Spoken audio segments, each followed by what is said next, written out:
Bueno, ya lo decíamos, lo anticipamos, por el partido político Vamos, está aquí quien actualmente es concejala. Uy, ¿qué pasó? Se metió ahí Algo la sonó ahí. presentación. Bueno, decía alguien que forma parte del Consejo Municipal de la Alcaldía de Santa Tecla y va en la casilla 1 como candidata a una diputación por el partido Vamos en la Libertad, En el en el Departamento de la Libertad. Departamento de la Libertad. Wendy Ella, Alfaro. Wendy Alfaro, ¿cómo está? Hola, Bienvenida. Wendy. Hola, ¿qué tal? Buenos días a Diana y a Tony. Un gusto estar con ustedes. Ya ratos que no estaba con ustedes, Estamos ¿verdad? haciendo cuentas y sí, más de un Sí, año. Más más de de un un año de que no año. podíamos conversar, ¿verdad? Sí, Y, sí. y mira, el tiempo va volando y estamos haciendo cuentas. Es que las elecciones para presidente, vicepresidente de la República y diputados a la Asamblea Legislativa van a ser el 4 de febrero. O sea que estamos literalmente a un mes, Exactamente, ¿verdad? a un Porque mes. las fiestas en las fiestas uno se desconecta, así que estamos prácticamente a un mes. Pues aquí vienen todos los que quieren, como decimos siempre, compañeros, Aquí están ¿verdad? abiertas las puertas para todos. Wendy, ¿cómo va la campaña o vaya, digamos, su papel dentro del mundo de la política, tomando en cuenta que vaya, pues está ahí en el Consejo Municipal de Santa Tecla? Sí, digamos, como funcionaria pública todavía estoy en funciones, ¿verdad? Hasta que 1 de mayo que ingresa el nuevo Consejo Municipal, donde sus servidores obviamente ya no va a estar porque ya no me estoy postulando para el Consejo. Ahora me estoy postulando como candidata a diputada por el Departamento de la Libertad y voy en la casilla número 1. Hay mucha actividad, estamos en pleno apogeo de la campaña y de hecho ya estamos prácticamente a un mes, como decía Diana, para finalizar la campaña. Yo creo que este mes se va a arreciar un poco más la campaña. Hay mucho trabajo territorial, de hecho todos estos días ya tenemos agendado actividades en territorio, diferentes actividades de casa por casa, eventos, entonces sí, lo que se viene es bastante, digamos, es fuerte, ¿verdad? Este tiempo. En un hecho o una noticia bastante significativa, la vi a usted en videos y en fotografías en este acto que fue convocado por el Tribunal Supremo Electoral, donde supuestamente iban a firmar un... Un pacto de Siempre, entendimiento, siempre, siempre lo siempre firman. lo hacen, Ujú. ¿verdad? De no Para agredirse, no los partidos agredirse, políticos. ¿verdad? Pues verbalmente, para no, pues sí, obviamente que no haya ningún tipo de agresión, ¿verdad? Y que la campaña política sea limpia en el sentido que se escuchen propuestas de Y, los diferentes partidos y políticos. ustedes, me llamó la atención, todas eran mujeres, alzaron la voz y dijeron, no, esto no lo vamos a firmar. Sí, ciertamente es algo que, como dice Diana, se da cada vez que viene un evento electoral, ¿verdad? Es un acto protocolario, que lo que busca es reafirmar lo que ya la ley establece en los diferentes cuerpos normativos, ¿verdad? Sin embargo, sí quisimos tomar esos micrófonos y esas cámaras y hacer ver que no solo es protocolo los procesos para mitigar la violencia contra la mujer, la violencia política, porque todos los eventos electorales se ha hecho este tipo de evento, pero ¿qué sucede? Luego vemos en las redes sociales una guerra contra la imagen de la mujer. Y eso lo hemos visto nosotros, por ejemplo, en el caso de la diputada Claudia Ortiz, donde usted basta que ella saque una imagen con algo en sus manos, inmediatamente sus mismos colegas diputados maniobran esa imagen, la editan y ponen algo que no va acorde a la imagen original. Entonces, desde ahí ya se está ejerciendo violencia política y lo hacen descaradamente porque incluso en sus redes sociales ellos ponen esas imágenes ya editadas con algún tipo de mensaje para desprestigiarla. Entonces ahí es donde uno se pregunta, ¿y a dónde está ese tribunal árbitro, verdad? Para poder frenar todo esto. Y es irónico que los partidos llegan ahí, firman estos acuerdos, pero es No se como, cumple. es papel muerto, ¿verdad? Ujú. Entonces no se cumple y bueno, siendo ese, digamos, el panorama y que lo estamos viviendo, de hecho hay un estudio del Instituto Nacional Demócrata que nos enseñaban las mujeres, ahí estábamos de todos los partidos políticos y nos explicaban que luego de un proceso de estudio, obviamente la violencia política existe tanto para hombres como para mujeres, ¿verdad? En el sentido de que hay agresiones, hay difamaciones, hay calumnias, pero no es lo mismo para un hombre que para una mujer. Es decir, cuando se mira el parámetro de esos ataques hacia la mujer en comparación con un hombre, se nota que con la mujer se es más duro, se le ataca el físico, se le ataca el intelecto, la capacidad. Entonces vemos cómo la mujer sí es más susceptible y es más vulnerable ante estos ataques. Ahora, esto no es nada nuevo, Wendy. No es nada. Aquí siempre las mujeres, yo siempre lo digo, yo tengo que trabajar el doble para hacerme respetar, ¿verdad? Porque aquí a las mujeres siempre lo que tú decías, se cree que piensan menos, se cree que tienen menos capacidad y siempre ha habido ese desprestigio a la mujer, ¿verdad? No digamos ahora en política. Quizás ahora lo que pasa es que como están las redes sociales, es más visual, Wendy, que antes. Es correcto, es más visual y hay cierta, bueno, en el caso del partido Vamos, por ejemplo, somos muchas las mujeres. De hecho, la dirigencia del partido, ¿verdad? Se llama Cecia Rivas. Exacto, es la primera mujer secretaria al frente de un partido político. Entonces, y la mayor parte de las secretarias también somos mujeres. Entonces, Pero había, como secretarias al frente de un partido pero político. Gloria Salguero Gross fue Era presidenta del COENA. Presidenta del COENA, Ajá. sí. Y Bueno. también la doctora del Julia, PCN. María Ajá. Julia Castillo. María Julia Castillo, creo. Digamos que hay antecedentes. Hay antecedentes, sí. hay En ese antecedentes. sentido, digamos, nosotras sí tenemos una política muy en pro de la mujer, ¿verdad? Eso no significa que queremos ser más que los hombres, yo siempre lo aclaro.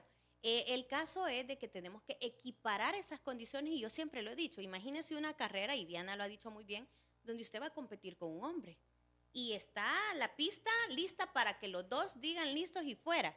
Pero ¿qué pasa? ¿Cómo compite el hombre? El hombre compite con un camino más despejado.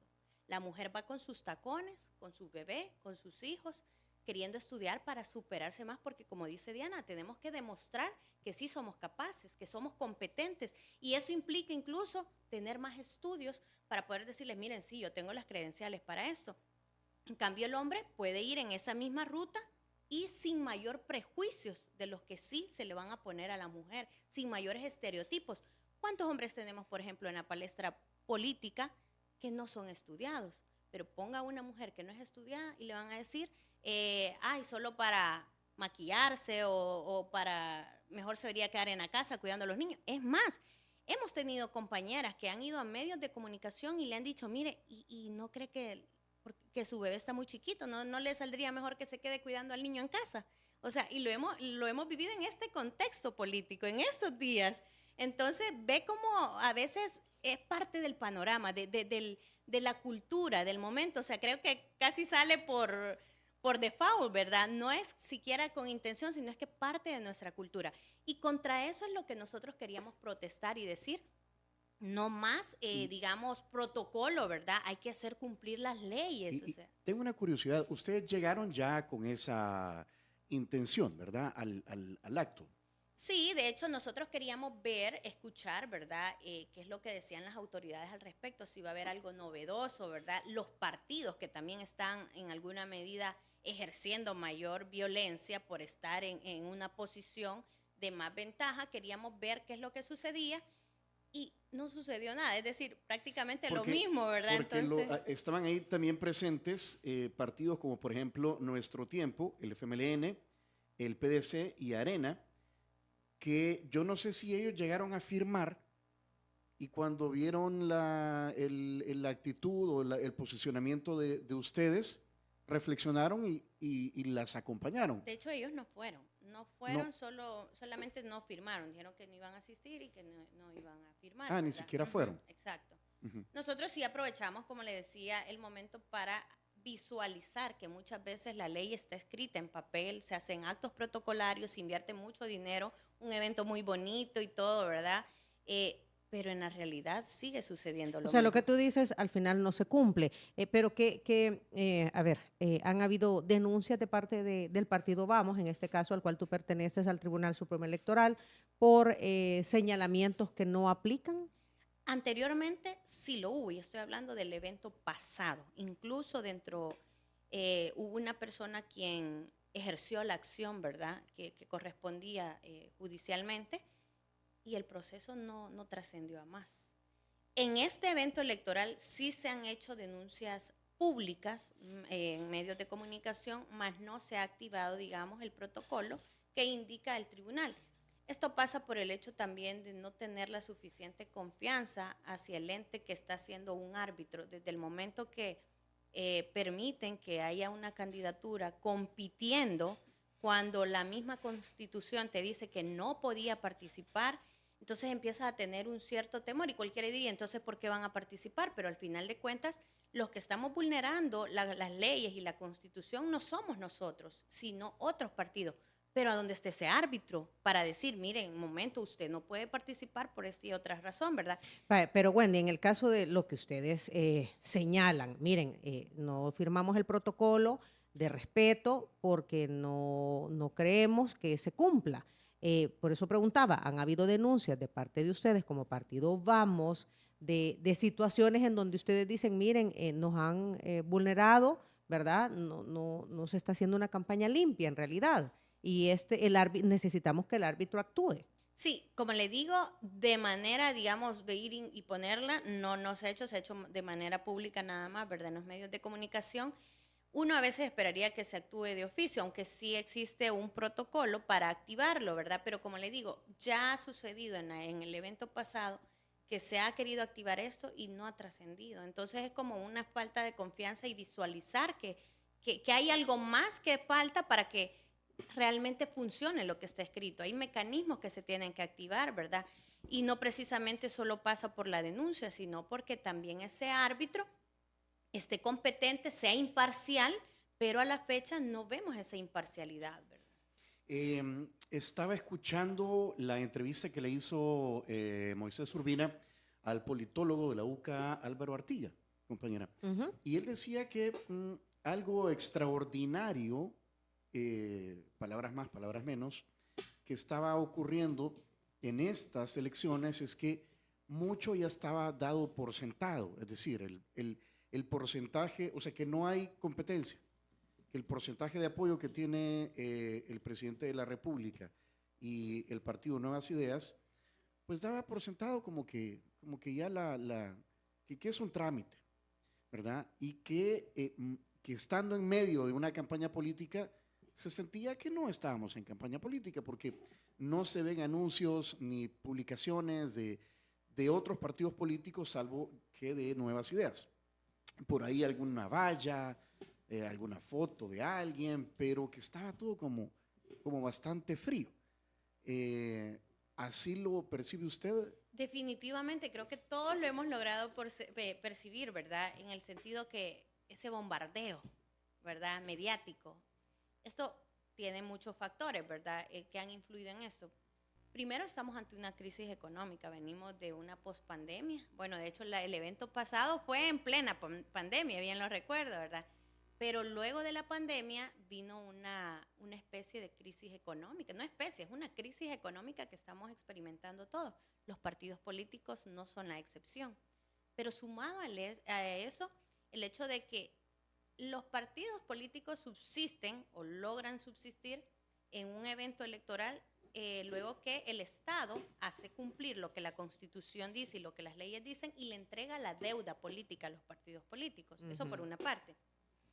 Por otra parte, también siempre existía el tema del financiamiento que hacían, digamos, personas particulares, empresa privada. Pero ¿qué sucede ahora? El país no goza de seguridad jurídica. Es decir, aquí arbitrariamente, si usted muestra preferencia por un partido político que no es el oficial, tenga por seguro que usted puede tener represalias.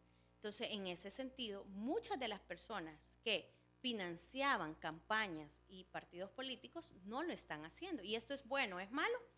Pues realmente la ley no te lo prohíbe. De hecho, la deuda política nace con el objetivo de que los partidos políticos tengan como financiar sus campañas y estos no puedan, digamos, recibir o no se vean tentados a recibir fondos de origen mal habido por no tener dinero, ¿verdad? Entonces es por eso que esto no lo prohíbe, esto es un proceso democrático y es un acto democrático. O sea, si tú crees en la democracia en tu país y tú simpatizas con un partido político, nada te lo puede prohibir porque es parte de tus derechos políticos.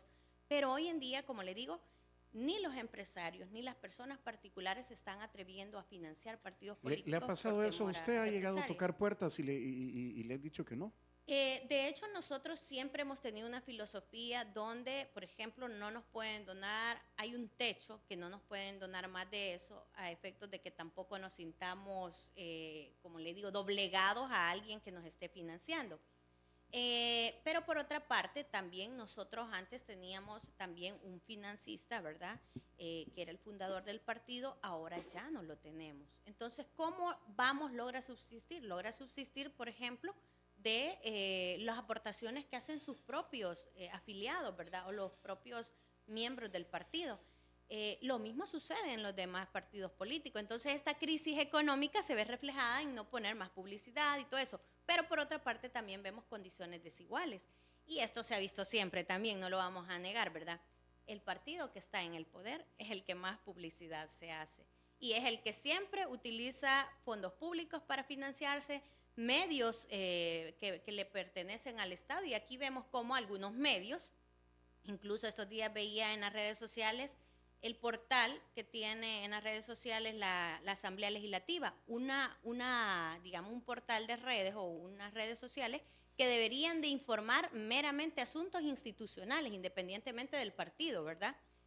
Pero usted ingresa, por ejemplo, al Twitter de la Asamblea Legislativa y más parece que es una cuenta partidaria que está promoviendo a los candidatos del partido oficial.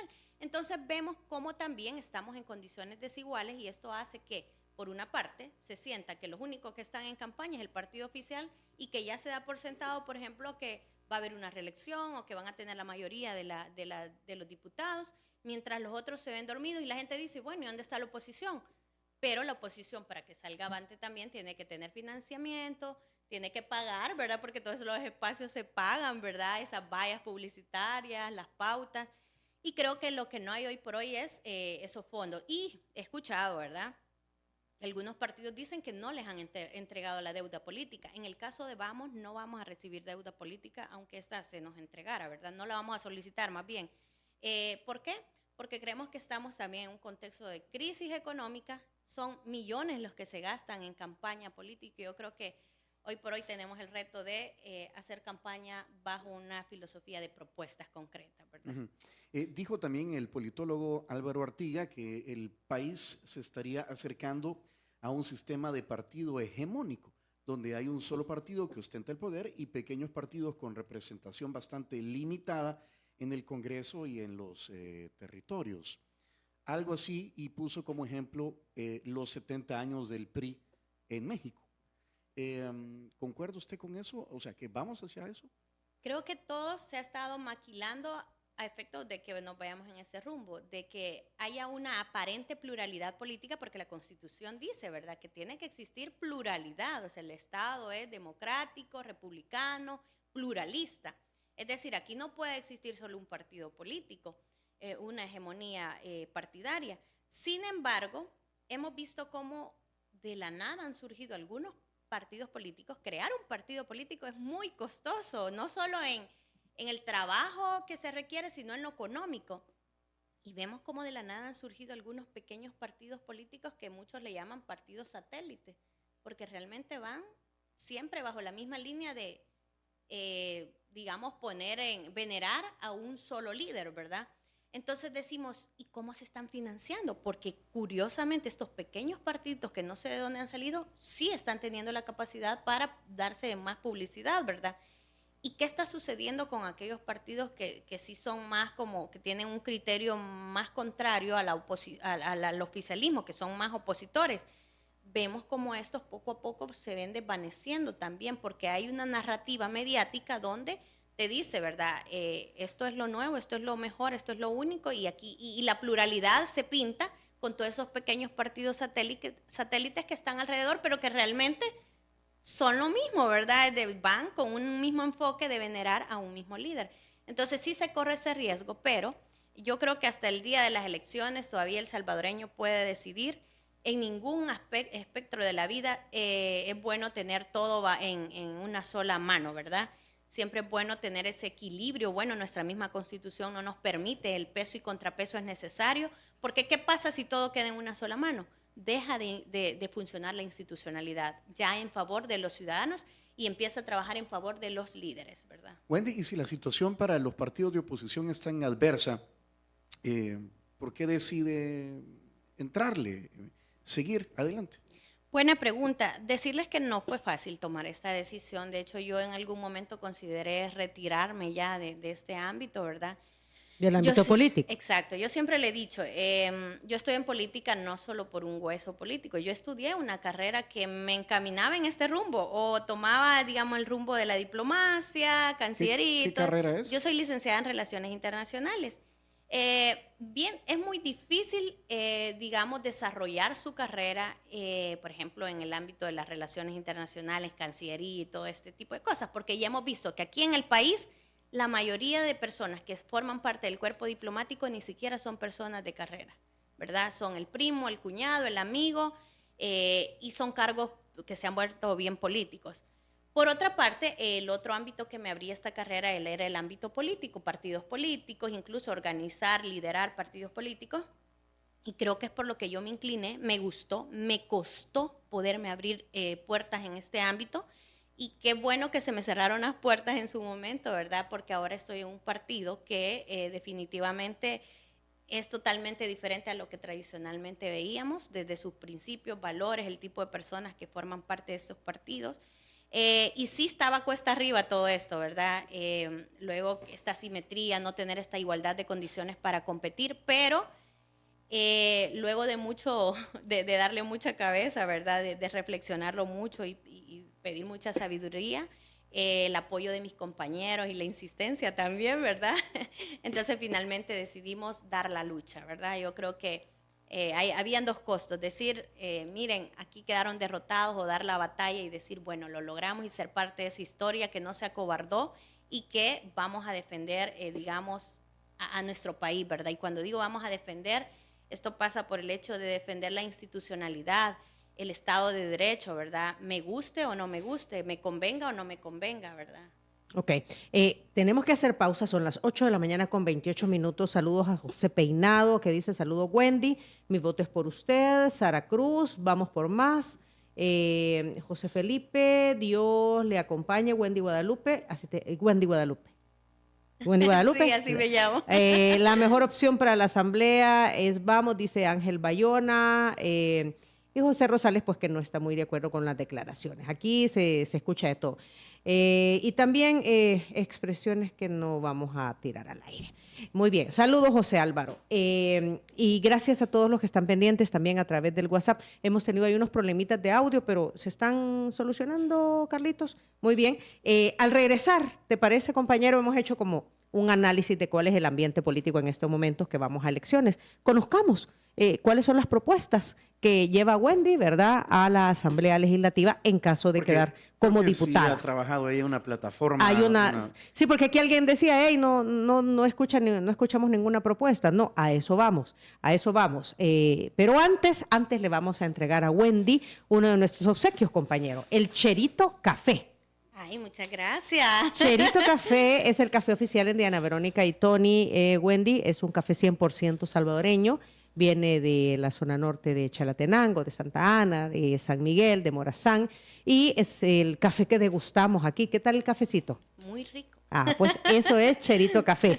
Cherito Café también usted puede tenerlo en casa, en su oficina. Contáctelos a través de las redes sociales. En Instagram y en Twitter, o ahora X, lo encuentra como @cheritocafé.sb. Muy bien. Vamos a la pausa, ya volvemos.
Estamos al aire, son las 8 de la mañana con 39 minutos y aquí estamos conversando con Wendy Alfaro, quien es actualmente concejala de la Alcaldía Municipal de Santa Tecla en el Departamento de la Libertad y actualmente está corriendo con el partido Vamos para una diputación a la Asamblea Legislativa por el Departamento de la Libertad. Decíamos, Tony, ¿qué es lo que propone Wendy, Sí. verdad? ¿Cuáles son sus propuestas? En caso de acceder a un curul desde la Exacto. Asamblea Legislativa, ¿qué propone? Bien, yo me tomé muy en serio el tema de ser candidata a diputada. De hecho, cuando fui candidata a alcaldesa en Santa Tecla, hice mi plataforma, pasé por un proceso de consulta ciudadana, un estudio técnico y plasmé mis propuestas en una plataforma. Antes de empezar a hablar de mis propuestas, decirle que incluso en Santa Tecla muchos de los proyectos que se han desarrollado han sido parte de aquella plataforma que muchos la debieron haber visto, incluso lo que están viendo ahora, el Tecla Fest, era parte de toda esa gama de propuestas que yo promoví, ¿verdad? Que no se hicieron siguiendo, bueno, tal cual yo lo había planteado, ¿verdad? Obviamente solo me tomaron las propuestas y las ejecutaron a la manera de ellos, pero eso es lo bueno de tener propuestas sobre la mesa, ¿verdad? No ir a improvisar. Pocos lo hacen, nosotros sí nos tomamos ese trabajo. Y algo en lo que sí nos estamos enfocando, por ejemplo, es el tema de ciudades intermedias. Esa es una propuesta que su servidora está presentando. ¿Y qué ciudades intermedias? Cuando llegué a territorio, el denominador común era la crisis económica, el alto costo de la vida, la vivienda súper cara. Otras personas decían, no podemos acceder a comprar una vivienda. El alto congestionamiento vehicular que se hace en las mañanas, cuántas horas no pasan las personas en el transporte público. Entonces era, digamos, muchos problemitas y yo dije, ¿cómo podemos proponer algo que pueda ir mitigando todos esos problemas de las personas, ¿verdad? Por ejemplo, también la canasta básica y todo eso. Entonces empecé a diseñar, digamos, un proyecto. En su momento yo le había llamado descentralización de las industrias económicas y productivas del país, porque lo primero que pensé es, bueno, ¿por qué puede estar cómo mitigar el alto costo de la vida y de la vivienda? Si usted viene al área metropolitana, el alquiler más barato le cuesta $500. ¿Y cuánto gana en promedio un salvadoreño? O sea, digamos, cuando hay 2 personas en el hogar, son menos de $500 netos, ¿verdad? ¿Por qué? Porque tienen que pagar los descuentos de ley y todo. Entonces yo dije, ¿y cómo mitigar esto? Entonces empecé a diseñar este proyecto que lo que buscaba era descentralizar la economía, la industria productiva y económica y crear polos de desarrollo. Cuando estaba haciendo el proyecto empecé a indagar, ¿verdad?, algunas otras experiencias similares y me encontré que la CEPAL maneja el tema de ciudades intermedias. ¿En qué consiste? Bueno, tenemos el campo y tenemos la gran urbe. Aquí tenemos solamente 2 extremos. La gran urbe, que es un pequeño segmento, un sector de la población donde concentra casi a la mayoría de personas que van a ese lugar a trabajar, a producir, y luego regresan al campo o a su zona solo a dormir, ¿verdad? Entonces eso es uno de los problemas que tenemos. Entonces, ¿qué tal si creamos un puente entre la gran urbe y el campo? Y empezamos a diseñar y a planificar ciudades intermedias. Y cuando le digo a planificar es porque estas ciudades intermedias son amigables con el ecosistema, con la ecología, ¿verdad? Entonces, esto va a venir a mitigar este problema, esta multiplicidad de problemas y me va a permitir, por una parte, desarrollar un proyecto innovador que va a crear un polo de desarrollo entre la gran urbe y el campo. Se va a poder entonces crear incentivos fiscales de diversas índoles, donde va a poder invertir aquellas personas que quieran hacer proyectos habitacionales, pero con un enfoque de vivienda social, como lo dice la Constitución. Hoy por hoy se construyen proyectos habitacionales donde solo el 1% de la población accede a poder comprar esa vivienda. ¿Por qué? Porque aquí los bancos lo más que le ofrecen a una persona que anda ganando el promedio es $20,000, $25,000. Vaya a ver la oferta que tiene en el mercado y va a ver que no va a encontrar nada de $25,000. Entonces, Ciudades Intermedias viene a solucionar esto y permitir que se empiecen a hacer inversiones por medio de incentivos fiscales que va a dar el Estado, que se puedan hacer inversiones, por ejemplo, en proyectos habitacionales, inversiones en industrias económicas, descentralizar la productividad económica, pero también le ayuda a aquel emprendedor que de pronto se tiene que movilizar hasta la gran ciudad para poder comercializar sus productos. ¿Qué tal si entonces empezamos a diseñar estas ciudades y ese productor, esa persona que está emprendiendo, va a tener un mercado para poder comercializar sus productos en su propio lugar de trabajo? Eso implica... Físicamente, ¿cómo podríamos hacer un ejemplo? Vaya, en el Departamento de la Libertad. Vaya, en La Libertad existe, por ejemplo, la ciudad de Opico, ¿verdad? Todos han visto que Opico es una ciudad que se está actualmente desarrollando, ¿sí? Está intermedia entre el campo, más adelante viene, digamos, toda esa zona de campo, y la gran ciudad. De hecho, muchas personas han migrado a Opico. ¿Por qué? Porque en Opico han empezado a desarrollar proyectos habitacionales de un menor costo que en la capital, con mejores condiciones, condiciones más dignas que adquirir una vivienda en la capital. Entonces, si usted se fija, en Opico se está desarrollando, hay muchos centros comerciales nuevos, hay muchos proyectos habitacionales nuevos, hay muchas empresas, carreteras. Sí, pero lamentablemente, como no tenemos, digamos, una ley que incentive todo esto y que lo lleve en orden, se está desarrollando por sinergia, ¿verdad? Más no hay una planificación de una ciudad que cuide el ecosistema, porque también eso se ha dado. Empiezan a talar un montón de árboles para crear proyectos habitacionales, por ponerle un ejemplo.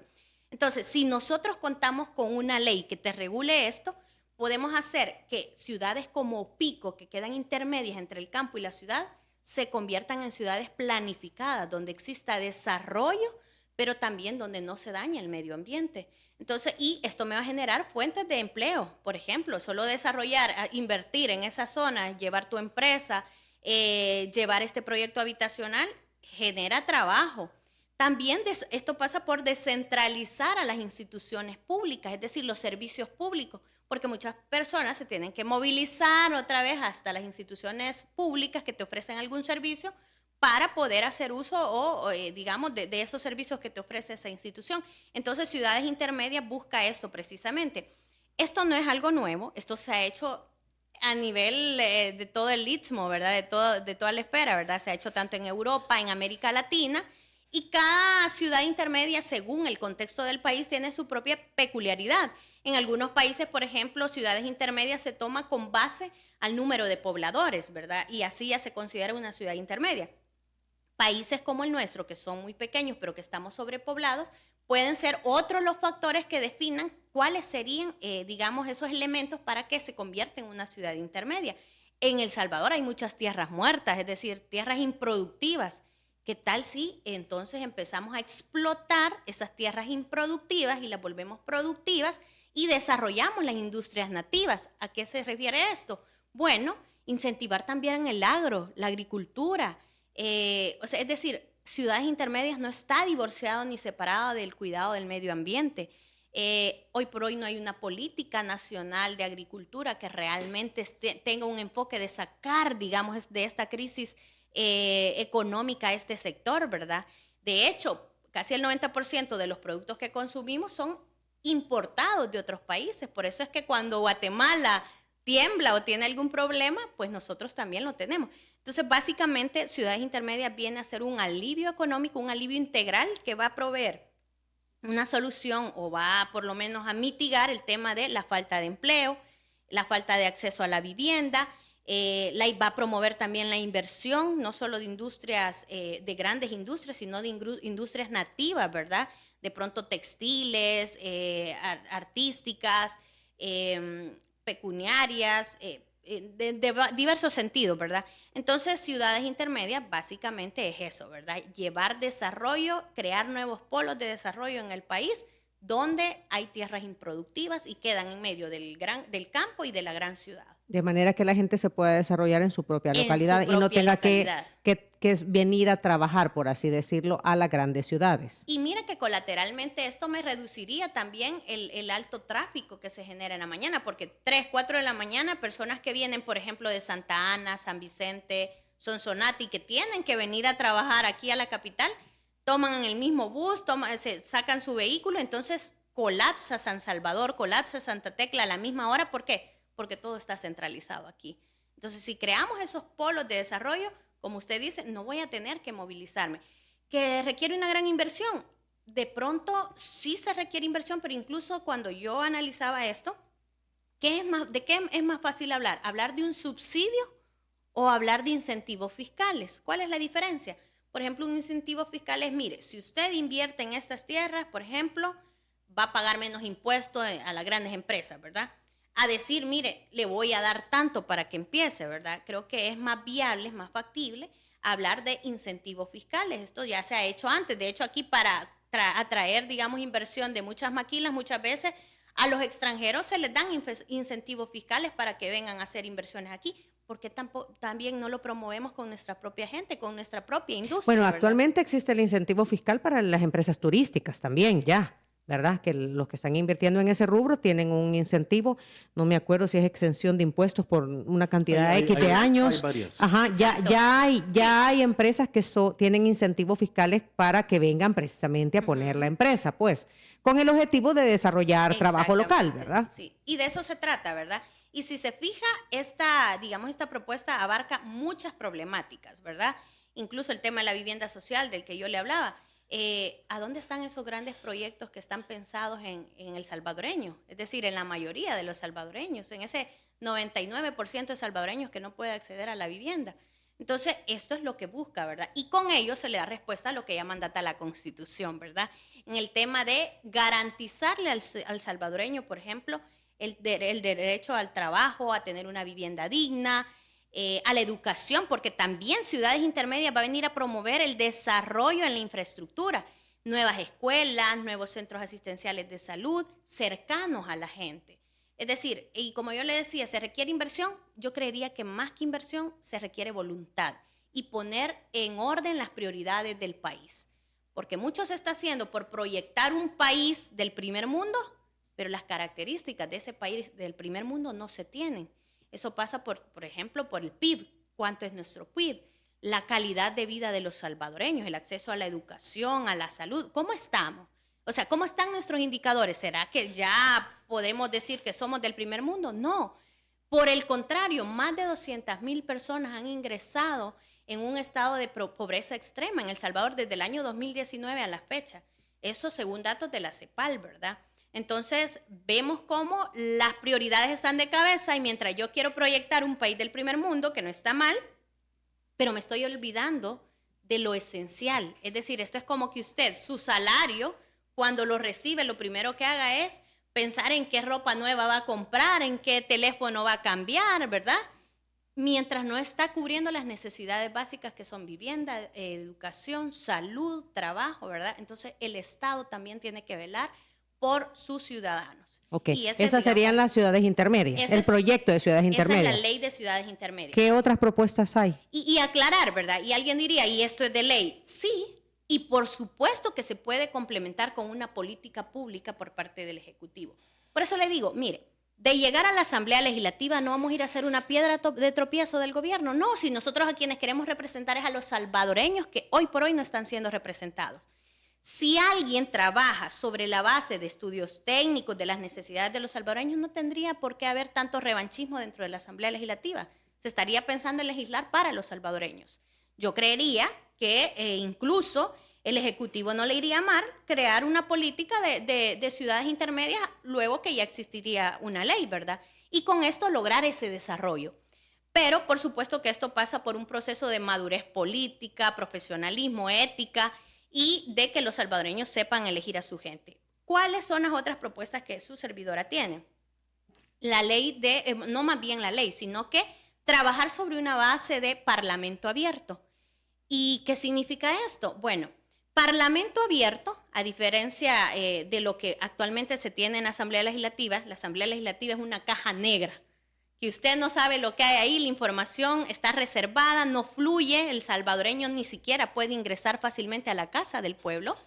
Entonces, el tema de parlamento abierto pasa por eliminar esa caja negra y mejor poner una caja de cristal donde yo como salvadoreño sepa quiénes trabajan, quiénes son mis diputados, su perfil, quiénes son sus asesores, cuánto ganan, qué prestaciones tienen ellos, qué leyes han aprobado, cuáles son los viajes que han hecho. Es decir, pasa por transparentar todo lo que se hace en la Asamblea Legislativa. Pero no solamente eso, pasa por hacer una gestión más participativa.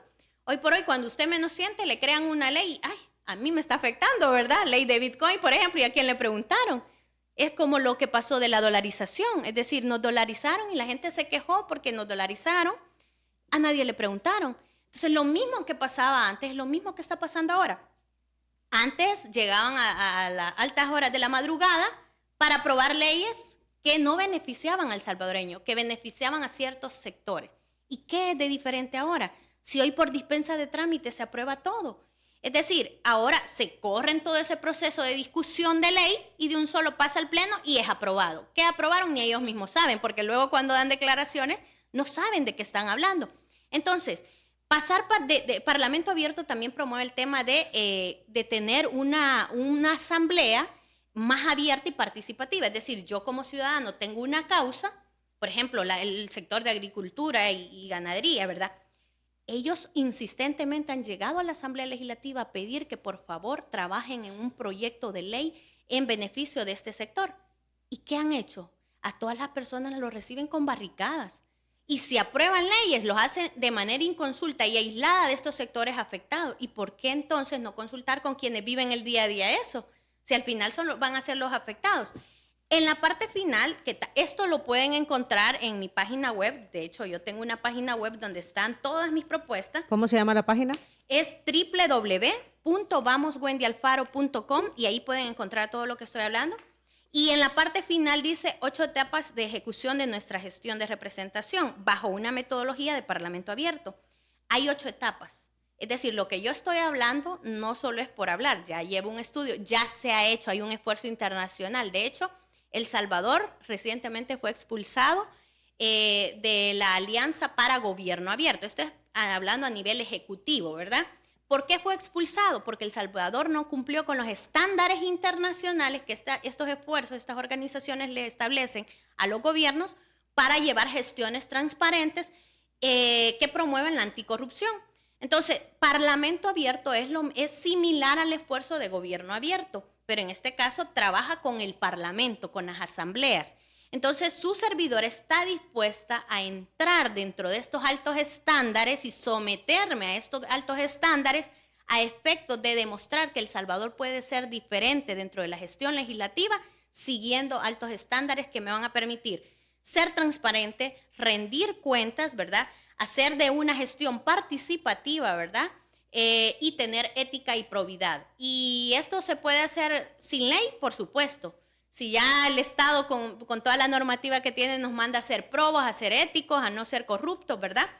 Simplemente nos vamos a dejar acompañar por estas grandes organizaciones y ser parte, o sea, esta es la voluntad de cada parlamentario. Lo ideal sería que obviamente todo el Parlamento de El Salvador, toda la Asamblea diga, miren, nos sometemos todos. Obviamente no va a suceder, pero sí se puede empezar con un legislador que quiera hacer bien las cosas, se puede hacer. Y de hecho, Claudia, nuestra diputada, ya empezó a hacer ese trabajo y ahora lo que haríamos es, digamos, como oficializarlo y ponerle un cordoncito más donde nos van a acompañar internacionalmente con nuevos estándares. Es decir, un acompañamiento técnico que nos va a ir guiando cómo hacer una gestión diferente a la que hemos tenido históricamente. Bueno, hoy se vota por rostro, ¿verdad? Hoy los salvadoreños votamos directamente por la persona que queremos en la Asamblea Legislativa. Muchos ya no, yo por ejemplo no voto por la bandera, yo voto por la persona, pero porque lo concibo así, pues yo deposito en esta persona, ¿verdad? La confianza para que desarrolle el trabajo que yo estoy esperando. Y entonces muchos pues tienen esa opción hoy en día, ¿verdad? De votar directamente por la persona que quieren que lo represente. Y eso es muy importante. Yo creo los salvadoreños tienen que buscar y elegir a personas probas, éticas, que no vengan ahora a decir, estoy contra la corrupción o esto y lo otro, pero estás reservando información, pero no estás trabajando acorde a lo que estás hablando, porque muchos pueden decir, miren, yo no voy a ser corrupto, voy a renunciar. Bueno, todo el mundo dice eso cada vez que llega a campaña, ¿verdad? Vamos a renunciar a bonos, a viáticos, a esto y lo otro. Pero ¿y qué se está haciendo qué mecanismos se han implementado para contrarrestar esto? Nada. O sea, en la realidad no pasa nada diferente a lo que venía sucediendo antes. Entonces, la invitación es que pues me sigan en las redes sociales como Wendy Alfaro ES. Ahí pueden seguir, digamos, el contenido que yo estoy continuamente publicando, y si no, mi página web, donde todos pueden descargar esta plataforma. Es decir, esta plataforma que yo tengo en físico y que de pronto los que están en redes nos están viendo, asimismo, usted ingresa a la página web y la descarga en PDF, la puede imprimir, la puede expulgar y me puede decir, mire, y esto y lo otro, ¿verdad? Y vamos a conversar. Wendy, nos queda un minuto. Aproveche, porque ahorita ya de manera abierta se puede pedir el voto. Sí, por supuesto. Bueno, a todos los liberteños, quiero pedirles su apoyo este 4 de febrero, ¿verdad? Al elegir a Wendy van a elegir propuestas concretas y reales. ¿Qué tipo de oposición es Wendy? Bueno, ya lo demostré en la alcaldía de Santa Tecla, donde muchos de los proyectos que se han desarrollado fueron parte de las propuestas que hizo su servidora. Soy una persona que obviamente tiene una participación dentro de la función pública proactiva, constructiva. No solo se trata de criticar, ¿verdad?, sino también poner la propuesta, ¿verdad?, del otro lado. Así que estoy en la casilla número 1 por el Departamento de la Libertad, bajo la bandera del partido Vamos. Usted solo tiene que marcar primero la bandera del partido Vamos y el voto para Wendy Alfaro en la casilla número 1. No lo vaya a dividir, porque esto es como que usted tenga $1, ¿verdad? Y diga, le voy a dar 10 centavos a este, al otro le voy a dar otros 10. Entonces, no, deme el voto completo, ¿verdad? El dólar completo. Deme el voto completo, el dólar completo, ¿verdad? Esto no se refiere a nada de dinero ni deuda política, es una analogía, es nada más un ejemplo, ¿verdad? No lo vaya a fraccionar, porque cuando lo fracciona, entonces usted le está restando la posibilidad a su servidora de llegar a la Asamblea Legislativa. Y yo creo que definitivamente soy la alternativa política para toda la oposición en la libertad.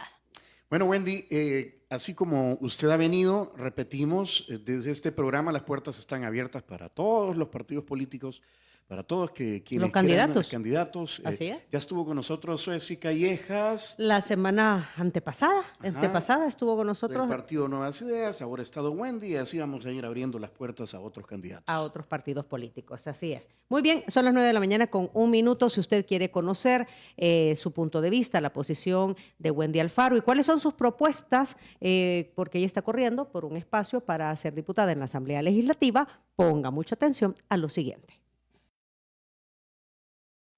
Si quieres volver a escuchar esta entrevista, ingresa a 360podcast.sb, el primer hub de podcasteros salvadoreños. Sigue a Diana Verónica y Tony la entrevista en Spotify, Google Podcast, Apple Podcast, Amazon Music o TuneIn.